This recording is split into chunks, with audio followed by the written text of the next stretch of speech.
Bon, on est rendu à souder la structure de notre rocket stove. Avant de procéder à la soudure, il faut faire un petit peu de préparation. On va préparer notre surface. On va gratter un petit peu nos pièces. Donc, quand on fait ça, on va se mettre en étau. Comme ça va bien. On s'assure qu'il n'y ait pas trop de monde alentour de nous autres. On essaie de contrôler où on va envoyer les flamèches.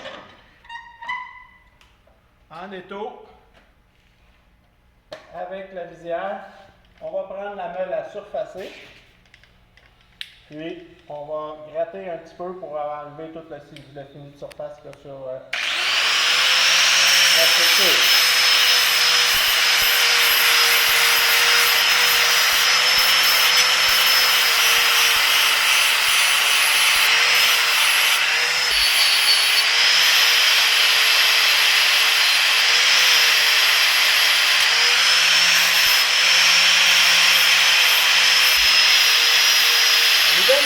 Ça prend par exemple.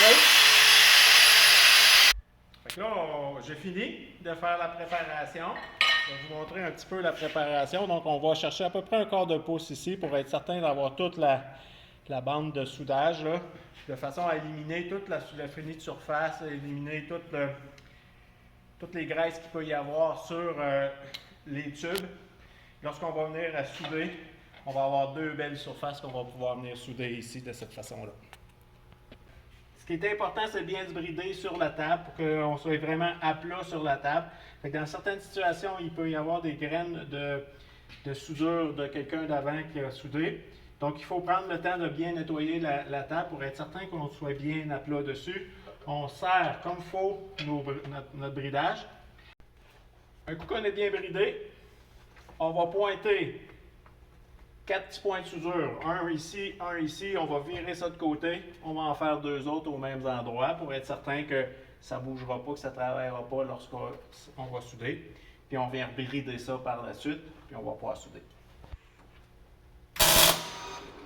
Là, moi j'ai fait un petit bridage pour que je sois bien à l'aise. Moi je suis droitier, donc je vais partir ici à un angle de 45 degrés. Je vais viser comme il faut le creux de la soudure, puis je vais avancer de cette façon-là. La soudure MIG ici, avec le gaz de C25, c'est le gaz que l'on a. L'épaisseur qu'on soude, c'est du 1,8. Le fil que l'on a ici, c'est du 35 millième. Et la soudeuse va tout arranger les paramètres d'avance de fil, puis d'ampérage, etc. Alors, j'y vais pour faire ma soudure.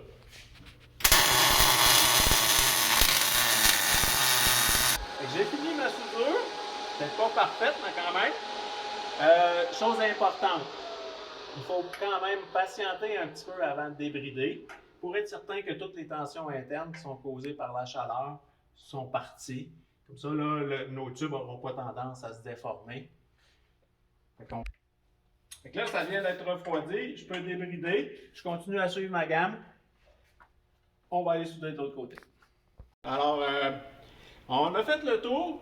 La soudure intérieure est un petit peu plus difficile à faire, fait que je vous suggère un petit montage comme ça avec un équerre aimanté. On met notre poteau vertical et on va pouvoir venir souder de cette façon-là. J'ai fini ici. J'ai fini les trois côtés.